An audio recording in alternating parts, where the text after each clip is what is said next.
I am the CEO of a company called Experience Advertising. We are an affiliate management agency, which basically means we work on behalf of advertisers and merchants and offer owners to manage and coordinate their groups of affiliates. I've been in the industry over 10 years. I spent 5.5 years with an e-commerce company on the merchant side. I've done tons on the affiliate side, and now I focus purely on the management side, running my agency. So today I'm going to be speaking about niche affiliate sites that produce revenue. So this is kind of one channel of affiliate marketing that you can exploit in order to generate traffic and revenue with your efforts online. So I'm going to take you through a bunch of strategies and examples. I think that's okay. So why is niche site building a good strategy?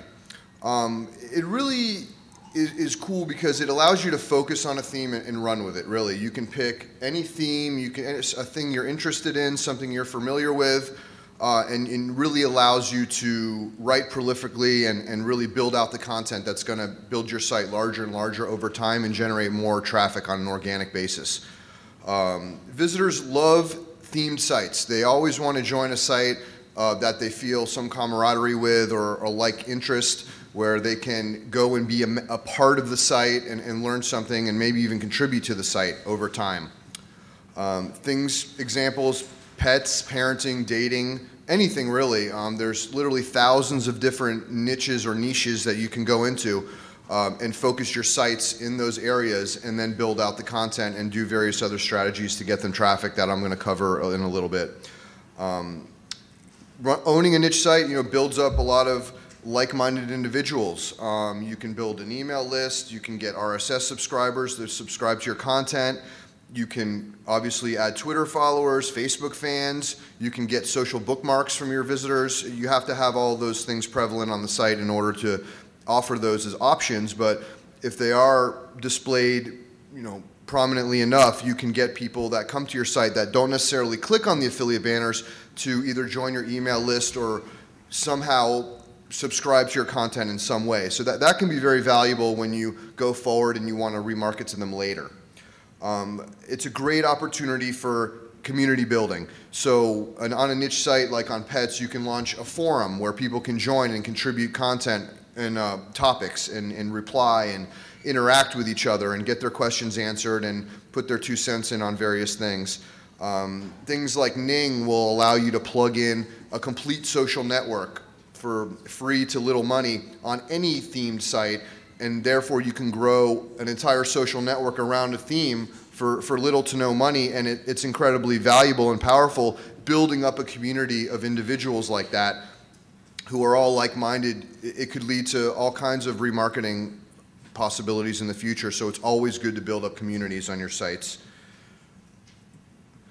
So getting your site online fast. I mean, one of the hardest problems in affiliate marketing is actually getting your site live. Most affiliates, and I've managed thousands, if not tens of thousands over the years, most people struggle with their site. They struggle with their site design, where they should be publishing content and articles and then syndicating that content. Instead, they're messing around with their layout and trying to get this just right, and it's just a complete waste of time. So use the available content management platforms. Use WordPress, use Blogger. I really love WordPress. I think it's phenomenal because it gives you a complete back-end management platform, and they have tons of free and some premium themes that you can launch a site in literally 5 minutes with a beautifully designed theme. Then you have to integrate your affiliate banners into the layout, so you get the click-throughs and possible commissions when the visitors do come to your site to read your content. Things like, again, Blogger and WordPress, you can host multiple sites in one environment. There's no reason why you can't manage multiple sites at the same time. It's just comes down to a matter of whether you can keep up the management with numerous sites as opposed to one site. I never encourage people to launch more sites than they can really comfortably manage themselves. And we'll get into that a little bit later. Plugins. The best part about things like WordPress and Blogger is they have tons of free plugins that add amazing functionality to your site that you would probably never be able to incorporate in your site manually unless you had a programmer or someone who you were paying to do this for you. So, getting sites up on WordPress and then loading in all the top plugins, and there's lists of top plugins out there. There's SEO plugins, social networking plugins, social bookmarking plugins that allow you to syndicate your content and increase the sharing out there, which is everything right now, the whole sharing thing. And then product feeds. When you're an affiliate, you can subscribe to merchants' product feeds, which gives you access basically to their product catalog. And there are tools. Pop Shops is one of the most famous and a very inexpensive. They have a free version and a couple paid versions. But you can literally grab products from a merchant's catalog and put them into your site. You can put a little store in there. You can put them in categories. You can build pages and drop the product, pictures and descriptions and price points, all the stuff on the actual products into your posts and actually into your site structure. So when the visitors are coming looking for content, and you can expose them to various products offered by the merchants in their product catalog. And then the click-through will then lead through to the merchant site, where if they purchase, you get an affiliate commission. And these are just a few just examples of just designs these are WordPress themes. These are sites that I've built recently for some of our affiliates. One on phone service, one on snoring products, and one on doggy products.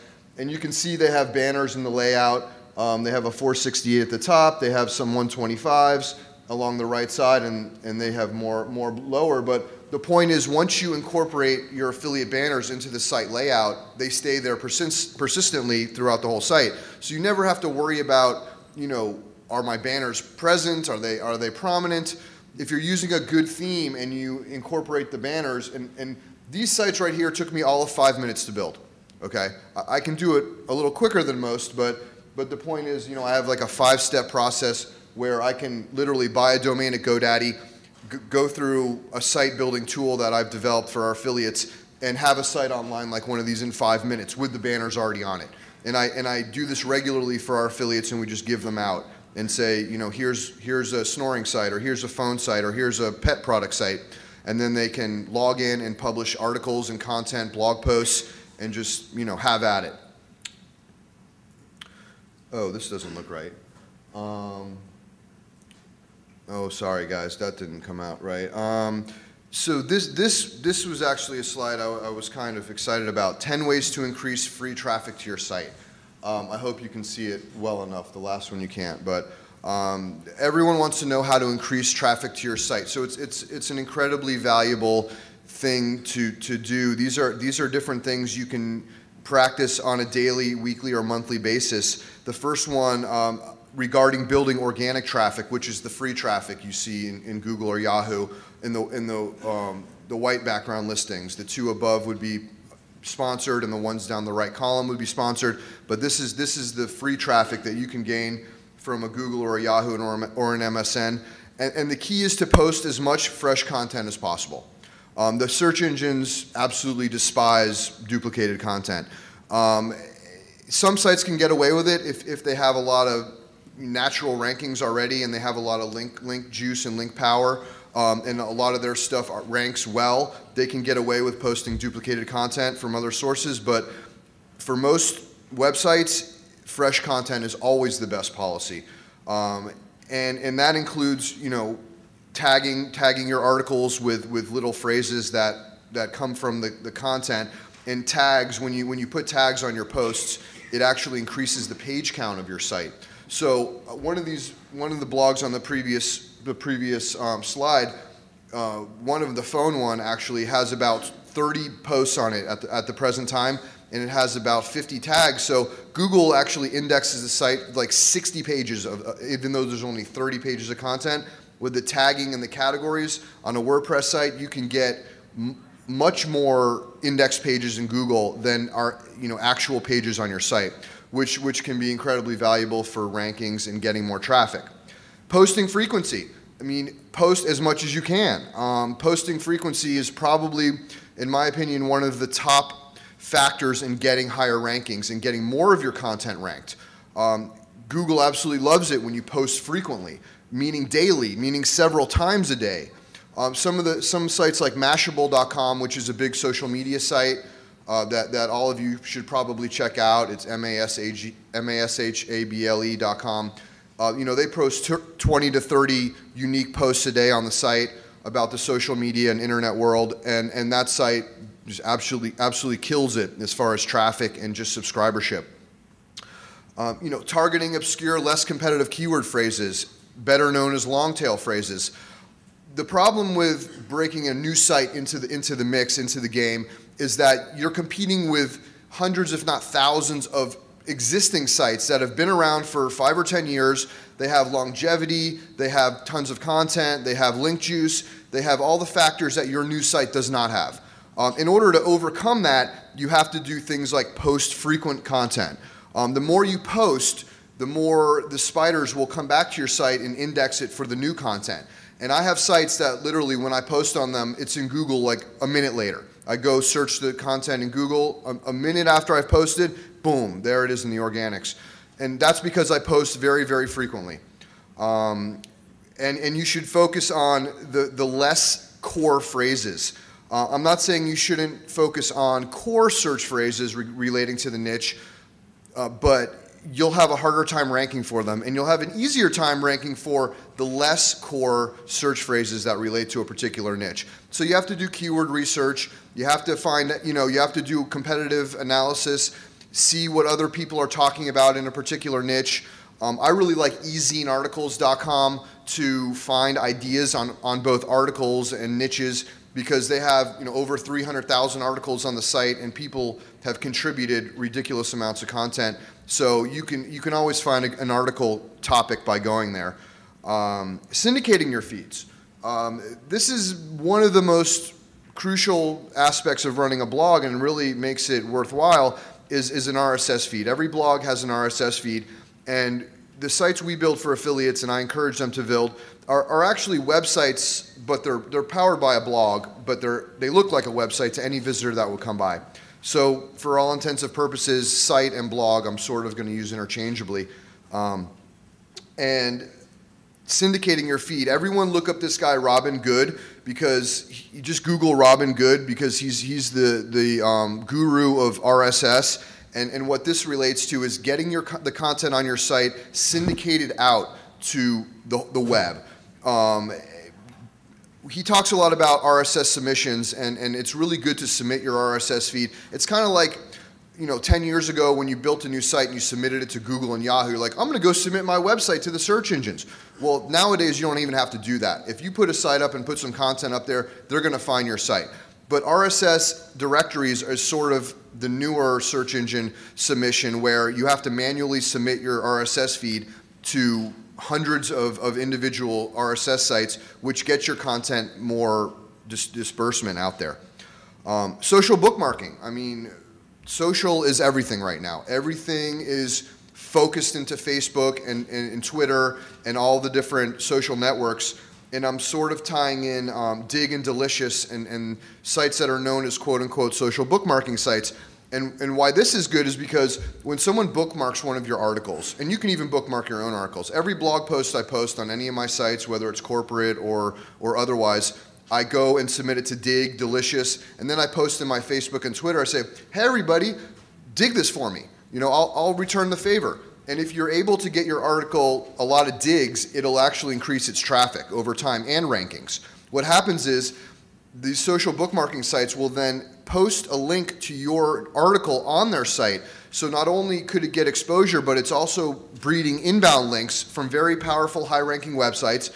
So social bookmarking all of your content is an absolute must. And then getting other people friends and people in your network to also bookmark it for you is incredibly powerful, but it can be very difficult to, basically beg people, please social bookmark that, please dig this for me.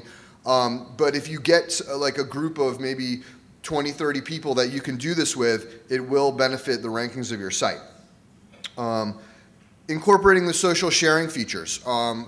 Every site should have the Facebook like button on it, on every post. or every product page, or every page of every site out there should have the Facebook like button on it, flat out. If you don't have that on there, you're completely missing the opportunity to get your content into Facebook as quickly as possible. This Wibia, it's actually a footer toolbar where it has all these cool social sharing functions in it, and it's free, and you can put this into your persistent footer on your site, drop it into your your WordPress footer area, and it'll give you a really gorgeous little toolbar that has all kinds of sharing features on it that will let your visitors share your content with all their friends and bookmark it and everything on an automated basis. Another way to increase organic traffic is posting comments, blog commenting. This is something that's been around as long as blogs have been around, but it's gotten a little bit of a bad rap because blog commenting can be real spammy, meaning there's a lot of people trying to get free links by posting blog comments, a link to their site, and so there's people from all over the world basically spamming a bunch of blogs trying to get a free inbound link to your site, because when you go post a comment on a blog, you can actually throw a link, an HTTP link in there in the form field.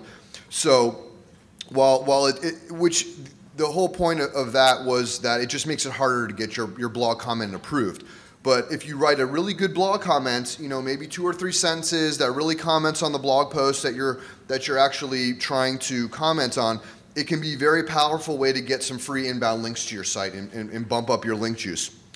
Article directories. I mean, writing articles and submitting them to sites like eZine Articles, Go Articles. There's probably 5 or 10 core, good well-ranking organic article directories that you can say you have a pet site and you're trying to promote it, and you have you have 100 articles on your pet site. Then write some articles on similar subjects and submit them to article directories. But don't take the same article that you've already written for your site and then submit it to 100 article directories, because it's not really going to do you much good.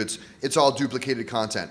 But if you were to actually write 10 original articles with 10 original titles, all on the same sort of topic, and then submit them, one to your site and then one unique article to 10 different good ranking directories, you could conceivably, and it does happen, get several organic rankings in Google and Yahoo on the first and second page under a particular sentence or phrase or keyword phrase that you're targeting. This, it's a very work-intensive thing. You have to either write the content yourself or pay outsourced writers to write it. There's a lot of ways to get outsourced writers to write your content. There's Fiverr, Fiverr.com, which was where anyone will do anything for $5, and you have to sort of weed through the bad, the good writers and the bad writers, and find your writing crew. But over time, I've built up 8 or 9 writers that I can go to at any time and say, write me 10 articles on snoring, write me 10 articles on phone service, whatever the niche may be, and we disperse those articles to our affiliates. That's just kind of a service we provide. But as an affiliate, you'll want to cultivate your writing sources. It could be a niece, a nephew, a son or daughter that you can pay $5, $10 to write you a nice, unique article on a particular topic. It doesn't have to be brilliant, it just has to be unique. So the last one, which you can't see, is joining related forums. So if you're promoting a pet site, you'll want to join pet forums out there on the internet. If you just Google pet forums, you'll probably get a couple hundred come up. You join maybe 5 or 10 of the top ranking ones, and then what you do is you set up your forum signature in your control panel. Every forum, you're able to actually put hyperlinks to your website in your forum signature. So every time you go on the forum, you post a topic or a comment on someone else's topic, you're going to get it like a free inbound link when your signature displays. So again, this can be a very valuable way of increasing inbound links, but you have to kind of do it in bulk. You have to go at it kind of hard. I try to do 20 blog comments a day and 20 forum posts a day on various forums that are linking to my sites through my signature. And just if you kind of keep up that daily or weekly grind on the commenting, it will build your inbound links over time and increase your rankings over time. But again, it's a very time-intensive thing, but it can be incredibly valuable if you keep up the effort. So capitalizing on your traffic. You've worked really, really hard to get organic traffic to your website, and they're here now. So now what are you doing with them? Are they coming to your site and leaving? Are they clicking on a banner? What are they doing? So the first thing you absolutely must do is place your banners prominently. I'm just checking the time. Meaning displaying the best performing banners or creatives. Banners are also called creatives to people that don't know. Finding the best performing banners, asking the merchant, what are your best performing banners? You know, you don't just want to put any banner up on your website for an affiliate merchant, because what's the point? I mean, you're working to you want to get the best performing banner to on your website. So you can tap the advertiser and say, what is your best performing creative? You know, this is the site I'm building. I really want it to work. Banners with coupon codes work incredibly well. If a merchant you're promoting does coupon codes, ask them to design a banner with the coupon code in the banner. So a visitor will click on the banner and then go use the coupon code, which tends to increase the conversion rate of the click-through because they feel like they're saving some money on the purchase. So using banners with coupon codes is a must. There's various plugins where you can actually hyperlink content in your site or your blog with various affiliate links. VigLink is one of them. WordPress has a few plugins where it'll actually look through all your content and you can literally hyperlink X number of phrases in your content through an affiliate link. So if you have 50 articles on pets and some kind of pet training or something, you could search every article on your blog and hyperlink the word pet training to a pet training affiliate merchant where you can make a commission. So capturing visitor data, again, I touched on this earlier, but newsletter signups. Everyone that runs a site should be trying to get people to sign up for their email list.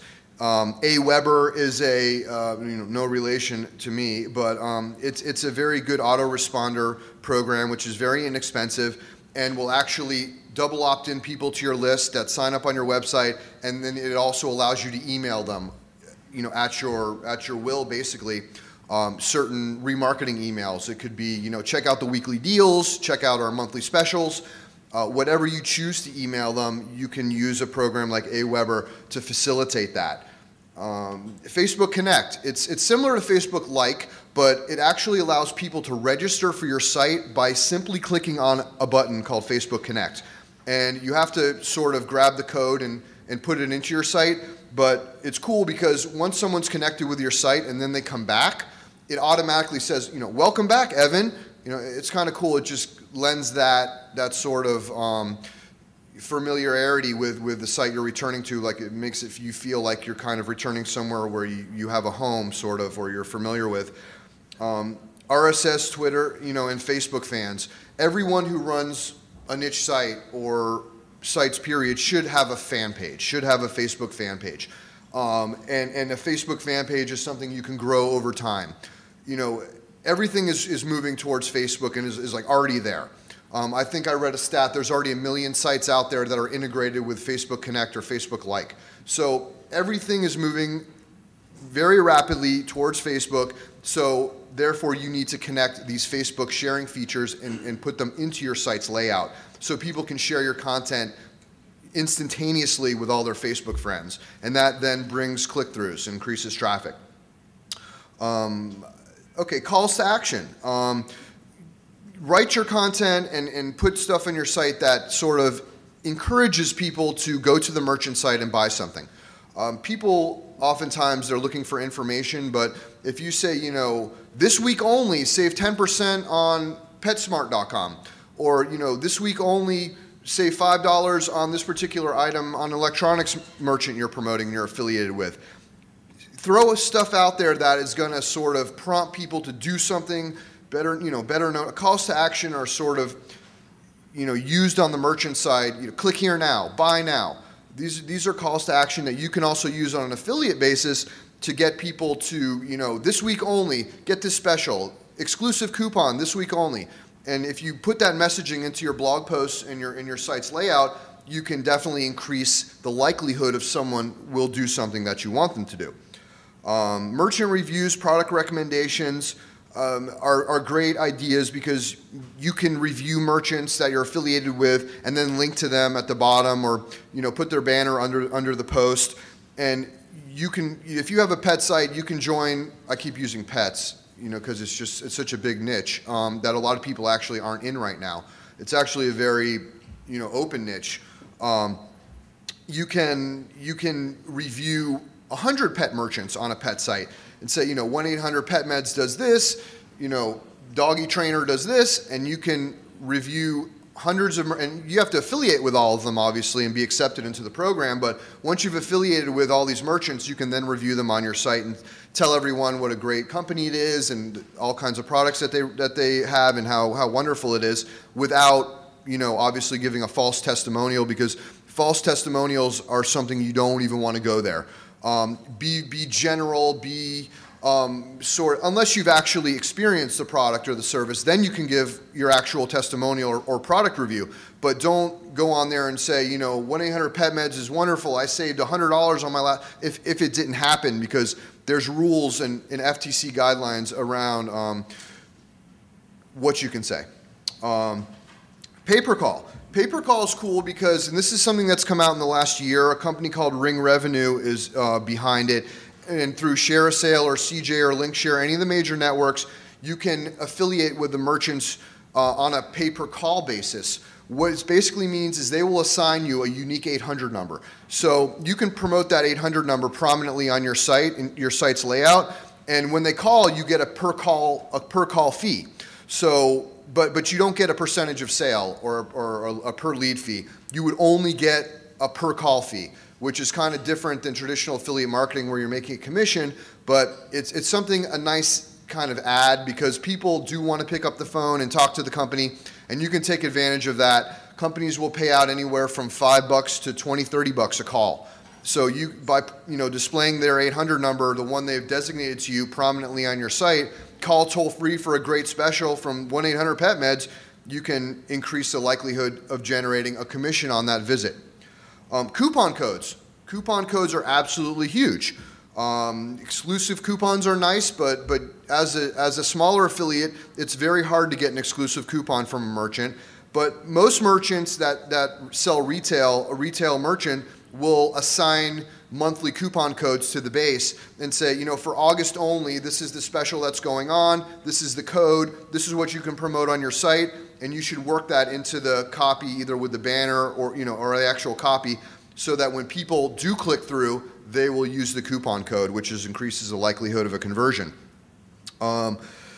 Let's see, vanity coupons are cool because, say you have a site, one of our affiliates is called Coupon Craze. So we set up dedicated coupon codes with the word Coupon Craze, which will work in the merchant's checkout process.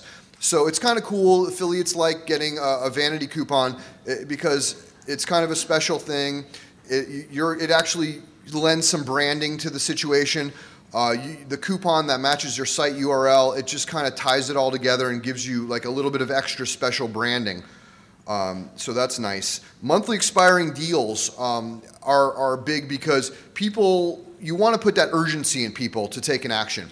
If deals are expiring at the end of the month, people will tend to take the action before the coupon expires. So if every month you're promoting an expiring deal on your site, the likelihood of a person using that deal before the month is over goes up because they think that that deal is going to expire and they want to get it. So regardless of whether the deal renews itself every month, because a lot of merchants actually will renew the same deal on a monthly basis, which is kind of lame. Merchants should sort of change it up, keep it fresh with the coupons and deals, but unfortunately that isn't always the case, so you kind of have to go with what you're given. You can also ask the merchants that you're affiliated with for either an exclusive deal, a vanity code, or something special. If you work with them a little bit closer than just through email, you can get on the phone and talk to them about it. Increasing your chances to convert, experimenting with banner placements, seeing, this week I tried this particular 468 by 60 banner in my header. it didn't really convert. Next week I'm going to try this one. And you can do your own little A/B testing scenario where you're trying different creatives in your site layout and seeing which ones have higher click-through rates and which ones produce more conversions for you. So moving right along. Getting the most out of your relationships.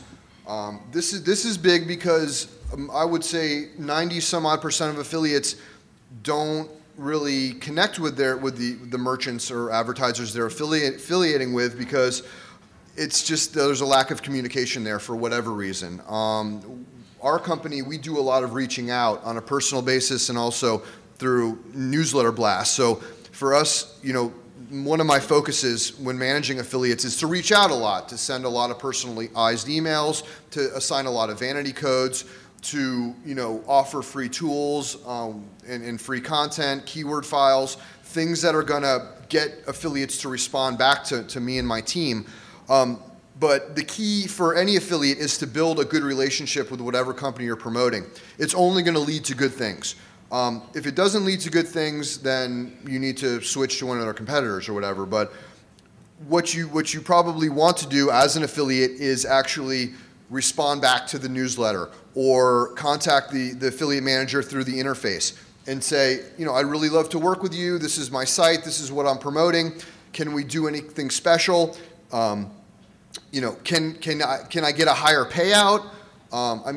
Hello, everything is money related with this. Your affiliates are doing this for the money. So get more money from these advertisers. Most advertisers actually have more money to pay out. Most advertisers, at least from my experience, having done this a while, is they tend to reserve a certain amount of commission, and it's really sort of a lack of just good judgment, really, not paying affiliates as much as they can.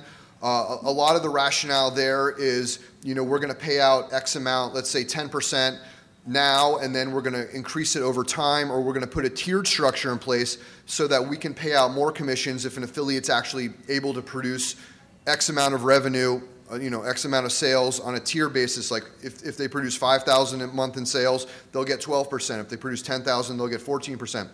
Me personally, I don't really subscribe to that. I tell all of our client advertisers that they need to pay out as much as they can to the affiliate right off the bat, and maybe reserve a small amount for quote unquote super affiliates or people who are really crushing it, because affiliates need to make money now. And it makes a difference. If your percentage is, if a person can make $50 as opposed to $25 per sale, they're going to push that a lot harder than if they're making 25. So going to your merchants that you're affiliating with and immediately asking them for more money is never a bad idea. They can only say no. Then once you start producing revenue and you're actually producing a good amount of traffic and sales, or at least something, it doesn't even have to be a lot. It could just be, hey, we produced 500 in revenue for you last month. Is there any more you can go up on the commission? You should be asking merchants for more money, like on a monthly basis practically, which will probably drive them crazy. But if they say no and they give you a hard time, say, well, then you know what? I'll send my traffic somewhere else. I'll send it to your competitor. Is that what you want? And they'll say, well, of course we don't.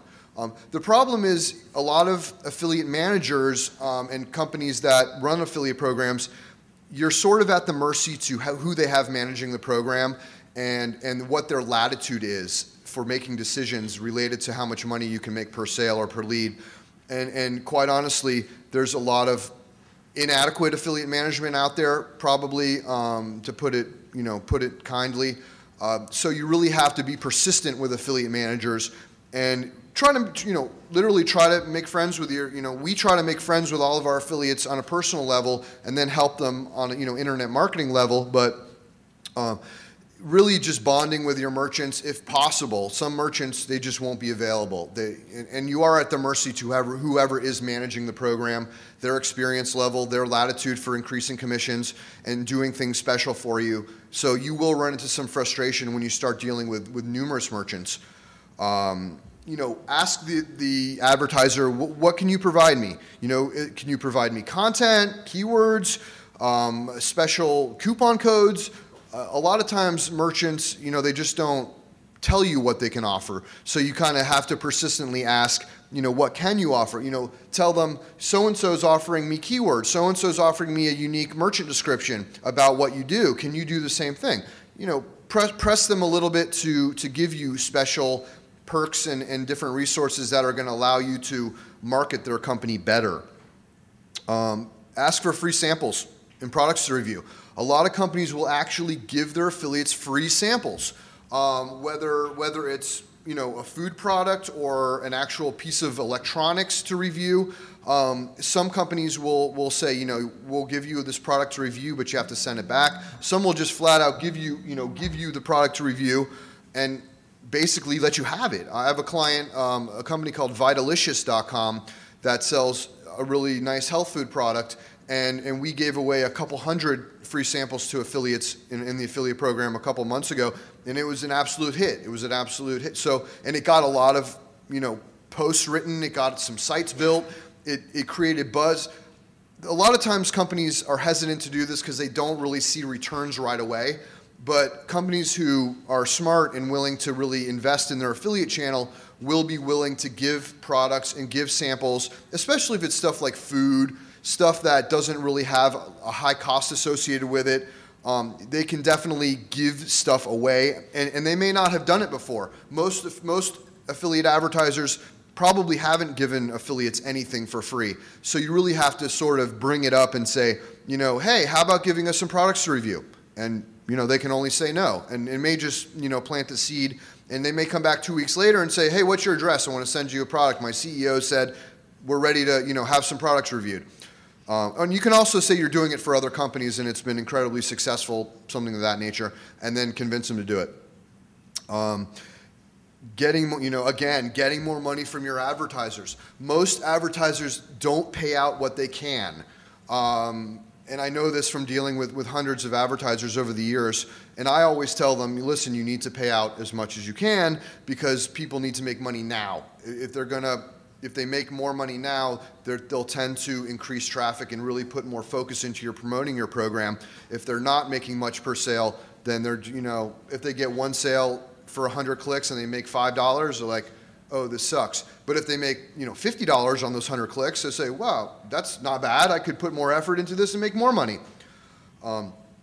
So actually, I think that's I actually wanted to leave some time for some Q&A. I didn't want to just talk for an hour. And I did sort of hit you with a lot of information. So let me take some questions and see. And if you want me to go back to a particular slide, we could go back. Does anyone have any questions they want to throw at me right now? I can't imagine after all that information no one would have a question. Do you only do organic traffic? Well, this presentation focused on organic traffic, and I push people towards organic traffic because it's free, first of all. It doesn't cost anything, and it can be incredibly effective if you do it properly and you put enough of an effort, a sustained effort behind it. And what's better than free traffic? I mean, really.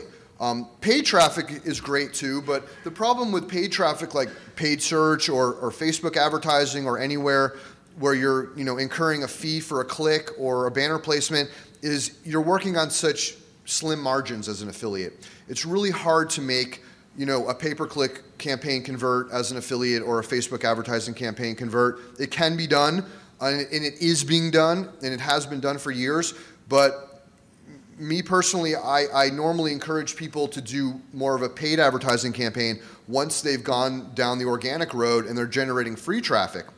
The other thing, to make sure that wasn't in here is to have analytics on your site, to have, plug in Google Analytics into your site so you can really see where your traffic's coming from. If you see that, you put a post on, the hottest doggy toys of 2010, and lo and behold, it's ranking number 3 in Google and bringing you 40 clicks a day, write another post on doggy toys, right? Slam up more content on something that's actually driving traffic to your site, a niche that you sort of uncovered for yourself. The other thing I'd say about organic sites is, you are going up against established, well-ranking sites. But that's really, I've seen, over and over again, brand new sites that do a heavy content push initially with like 10 or 20 articles, ranking on the first page of Google in a couple days. It's definitely possible, and it's more than possible. It's fact. The problem with any of this is nothing is a given. You could launch a site and it could, be on the third page of Google, or it could be on the fifth page, or it could be on the first. So, and you could launch, 10 sites on 10 different subjects. Some will rank well, some will rank less well, some will rank, not even coming close. But that's why you have to sort of throw a bunch of stuff up there, throw it against the wall, see what sticks. What sticks, you run with. That particular phone site that I showed you, I built that for an affiliate about a month ago, and they put 30 or 40 articles up on there, and a lot of their articles are on the first page of Google within the first month. And they have no inbound links, they have nothing, no longevity, none of the other algorithm factors that will tend to, equate to better rankings. They're just doing a heavy, unique content push, and bookmarking their articles. That's also tying in Facebook and Twitter into your. I use a thing called ping.fm. Ping.fm is incredibly cool because it's free and it allows you to post to Twitter, Facebook, and 30 other social networks that you can join all at once. So say you write an article, 10 ways to save money on phone service. You go to Ping, you put in the title, you put in the article URL, you click post, and it goes out on your Facebook, it goes onto Twitter and any other social networks you dump in there, and it tends to get spidered a little quicker. It tends to rank a little quicker from what I've seen. So tying social into what you're doing organically is an absolute must. I mean, not only is social, where everything is already heading, but you can actually make sales by exposing your friends and your followers to your content. And then, they may click on the banner and they may not buy initially, but a month later they may go back just by typing in the merchant's URL, and your cookie's still going to be present, so you'll still get the commission. So by writing a lot and then sharing it a lot, you're increasing your chances to get clicks and get conversions by having more cookies dropped through various clicks happening on your affiliate banners. Yes? You mentioned using more obscure keywords and long tail. Mm-hmm. Do you have a tool that you suggest or something to use as reference for learning really how to use the long tail in your articles? Well, the Google keyword tool, it's if you just Google keyword tool, they probably have the best keyword tool at the moment. There's stuff. There's a service called SpyFu, fu.com, which is kind of interesting when you think about it, because it's actually competitive intelligence analysis. It'll actually tell you can go put in any website or any merchant's website, and it'll literally tell you the keywords they're using both in paid search and organically. Right, which will give you a lot of competitive intelligence. A lot of time we give out keyword files for all the companies we promote, but companies may not be hip enough to do that. But you can always ask, and you can say, what are the keywords that convert best for your website? Pull some analytics for me. Pull your log files. What keywords are resulting in conversions for you as a merchant? And then you can use those same keywords in your own paid search campaigns, or tailor your content to include those keyword phrases. That's something I sort of didn't talk about, but when you're writing, you should be including popular keyword phrases in both your titles and your copy, but don't oversaturate your content with certain keyword phrases or buzz phrases, because the search engines tend to not like it if you're adding too many keywords to a post. Yeah. I wanted to know some more about the Facebook like button. Mm-hmm. You said that if you're using WordPress, it's really easy. What if you're not using WordPress? I use a website building tool. Mm-hmm. How do I get the like button for that? Well, the like button can be found. Hold on, Facebook. What is it? I'm blanking here, but they have a page. Oh yeah, Facebook developer. It's developer.facebook.com. Let me just pull it up here real quick. This right here will basically, see it says add Facebook to my site. When you go in here, this will give you all the options where you can add, here's the registration and login, that's the Facebook Connect button. And as you scroll down, you'll see all the options, the social plugins, and see they give you this little piece of code. All you have to do is drop this little piece of code where it says iframe into your layout, or the blog, the post layout or the page layout, and it'll drop this like button into the page layout. They also have quite a few other options. You can actually post a fan page's activity in your sidebar. If you're running a fan page, you can drop the widget into your site's layout, and then anything you put on your fan page will show up on your site with the like button. And as soon as they click that like button, boom, they're your fan. So then they just have to be logged into their Facebook account in order to make that a reality. There's a lot of, it literally gives you all the code, the login with Facebook. This allows you to actually enable your site to basically merge with Facebook. One of the best examples is actually Levi's.com. Isn't that, you're talking about like what Eat-Up does? Eat-Up.com is the same thing. I'm not familiar with that, but there's a lot of social services out there. Where's the? Let me try to find this real quick. This is a phenomenal integration of. Well, that didn't go to the right place. It's right at the bottom. You see it? Where is it? This here? Let me see what. See, this takes you to the Facebook fan page.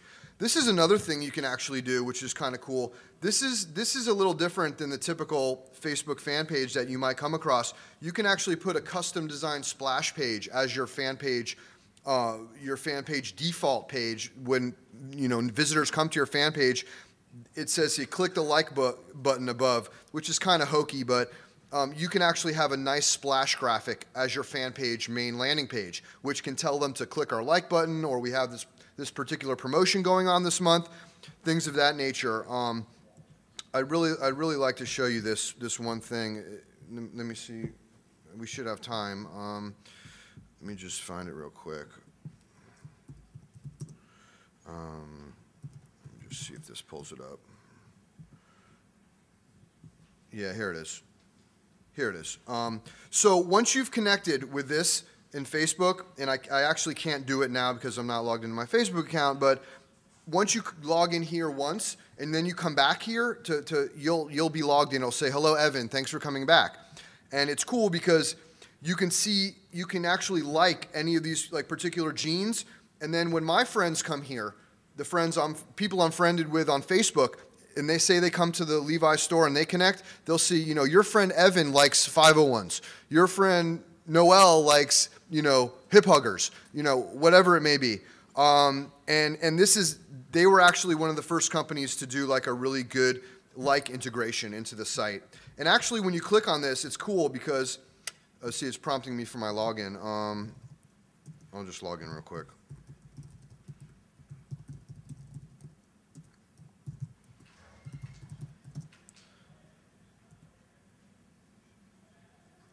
See, it's cool because what it does is it actually pops a little box down here, which actually won't move right now. Now the mouse is frozen. Oh well, maybe I've gone over time.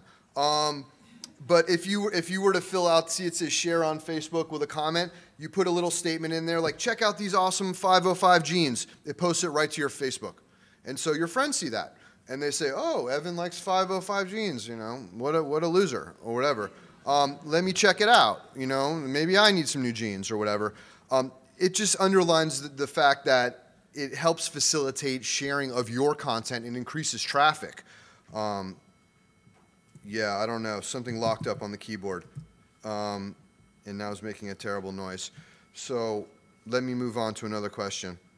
Any more questions? Go ahead. You work with a lot of banners. We're from Europe, and I had the idea that banners don't work as good as XML. Why do you work with banners? Are people You mean buying banners and buying display advertising as for blind for banners? what now? Aren't they blind for banners now? Well, banners, as an advertiser or merchant, buying banners and trying to make them work on a CPM basis or a per impression basis is incredibly hard, unless they're extremely targeted. The banners I was referencing these are all affiliate banners. These are the banners that an affiliate advertiser would provide in your CJ account or your Share a Sale account or your link share account, where it allows you to promote these particular graphics on your website with the click-through dropping your affiliate cookie.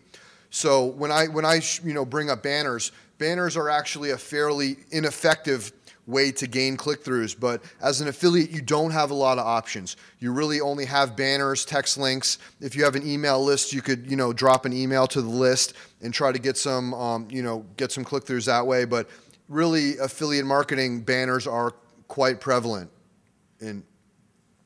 Yes, I hope that answered the question. Yeah. So the Facebook thing is great for an advertiser, but how do you integrate that into the affiliate side? So you've just shared that to your wall. Is there an easy way to attach an affiliate code that kind of like the genes go buy them from? What that example, that's on a merchant side, like you said. On an affiliate side, really it's facilitating just the sharing of the content that may be promoting a particular merchant with an article or a review that then links to the merchant within that article. So if I posted in my Facebook, top 10 ways to get in shape, and then I post that to my Facebook and someone clicks on it, and then it may advertise a weight loss merchant or so.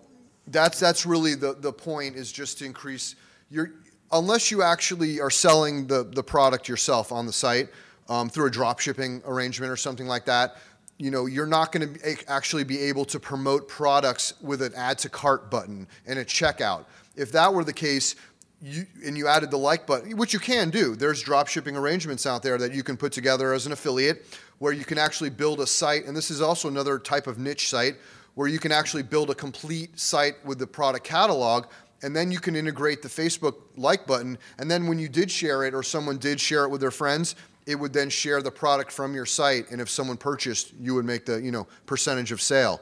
But it's a little different, advertiser to affiliate, but it's really the same concept. It's really just facilitating sharing and spreading out the content. Any other questions? Yeah.